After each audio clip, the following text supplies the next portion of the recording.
अगर आपसे पूछा जाए कि अफ्रीका का सबसे कुशल शिकारी जीव कौन है तो आपका जवाब जरूर शेर या चीता होगा। लेकिन अपने दिमाग में कोई भी ओपिनियन बनाने से पहले फैक्ट जान लीजिए। दोस्तों, जंगल का कानून हमें बताता है कि 30% से ज़्यादा शेर का शिकार सफल नहीं होता, जबकि चीते का हर दूसरा शिकार सफल हो जाता है। ऐसे में सवाल आता है कि ऐसा कौन सा जानवर है जिसकी हंटिंग स्किल एबिलिटीज 90% सक्सेसफुल होती है और ये बड़े से बड़े शिकार को गिराना जानते हैं। दोस्तों, ये और कोई नहीं बल्कि ये वो जीव हैं जो झुंड में रहना पसंद करते हैं, साथ मिलकर जंगल की दुनिया में कोहराम मचाते रहते हैं। खूनी स्वभाव वाले ये बेरहम शिकारी और कोई नहीं बल्कि वाइल्ड अफ्रीकन डॉग हैं। आज की वीडियो में हम इन्हीं जंगली कुत्तों के बारे में बात करेंगे और देखेंगे अफ्रीकी वाइल्ड डॉग्स कितने खतरनाक जीव होते हैं। तो बने रहिए हमारे साथ वीडियो के एंड तक। ये सब सहारा अफ्रीका का वह क्षेत्र है जहां वाइल्ड अफ्रीकन डॉग्स कोई छोटा मोटा नाम नहीं। दूसरे जानवरों को दहशत और डर में रखने वाले इन जानवरों का एक अलग ही रुतबा है। इन कुत्तों की पहचान एक अकेले सदस्य के तौर पर नहीं की जा सकती, क्योंकि समूह में शिकार करने वाले इन गुस्सेल और खतरनाक शिकारी को हमेशा ग्रुप में ही देखा गया है। मीडियम आकार के ये जीव 30 से 50 किलो तक पाए जाते हैं और इनका कद 80 सेंटीमीटर तक सीमित रहता है। अफ्रीका के जंगलों में आपको एक अकेला वाइल्ड डॉग्स बड़ी ही मुश्किल से देखने को मिलेगा।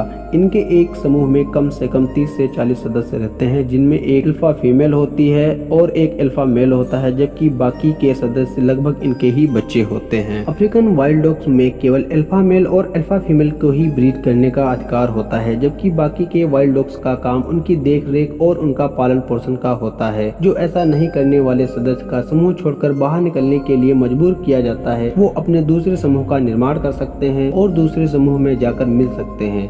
इस कानून से ज्यादातर मादाएं, कुछ आधा दर्जन नर भी झुंड को छोड़ने का साहस दिखाते हैं। इसका परिणाम ये होता है कि सवाना में हमें वाइल्ड डॉग्स के एक नहीं बल्कि कई झुंड देखने को मिलते हैं, जिनमें इनकी संख्या अच्छी खासी होती है। देखा जाए तो वाइल्ड डॉग का झुंड काफी कुछ उल्फ से मैच खाता है। उल्फ की तरह इनके झुंड में भी हायरार्की सिस्टम पाया जाता है। समूह में सारे सदस्य एक दूसरे से बेहद ही प्यार करते हैं और किसी भी बात में आपस में नहीं उलझते, फिर चाहे बात भोजन की ही क्यों ना हो। यही वजह है इनमें काफी ज्यादा मात्रा में यूनिटी पाई जाती है और यही एकता शिकार करते समय बेहद ही काम आती है। शिकार के लिए लड़ने की बजाय ये झुंड के सबसे बीमार सदस्य को भोजन कराने का पूरा अधिकार देते हैं। ये जानते हैं कि इन्हें शिकार पाने में कोई तकलीफ नहीं होगी, जंगल का इलाका ही इनका है और ये अपनी मर्जी के मालिक हैं। वाइल्ड डॉग्स ज्यादातर दिन में ही शिकार करते हैं और अपने टारगेट को मार कर ही दम लेते हैं। एक अच्छे विजन, सुनने की क्षमता और स्मेल सेंस इन्हें शिकार करने में मास्टर बनाती है।